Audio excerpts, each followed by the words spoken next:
અલગ છે. કોરા કર નાખી પીણામાં પાણી નો હોય મીઠું. હા એટલે ધ્યાન રાખવું પડે બધું. નાખું પાણી. હા દરિયો ભરાવે. કોરા કરીને બટાવ ધોયા છે ના. કેમ બાકી મજા આવી ટાપુ પર? મજા આવીને આપણે સકે પાછો મહિના પછી વી હજી અહીંથી જાવ તો ખરા દયું મજા આવી ટાપુ પર?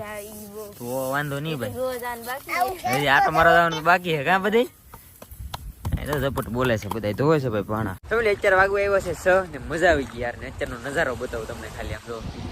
હા ને આશુબેન ની આમ ઉપર ગયા છે આટો મારવા. ને હજી અહીંયા તો બધા મિત્રો ભેગા થઈ ગયા છે ઘણા બધા, કેમ કે ઈવડા લોકો છે ને અહીંયા આગળ રોકાણેલા છે. કેમ કે અહીં ગામ ના હોય તો દિવાળી હોય ને એટલે બધા આટો મારવા આવે, મજા આવે એમ. આ નજારો તો યાર દિલ ખુશ થઈ જાય એમ, મજા આવી જાય બીજું કઈ નહીં. અહીંયા આવવાની મારે શું કહેવાય કે મને વધારે તો છે ને દરિયા કિનારો બહુ પસંદ, એટલે હું પાછો આવ્યો. અલગ નજારો છે ઓ ભાઈ આ.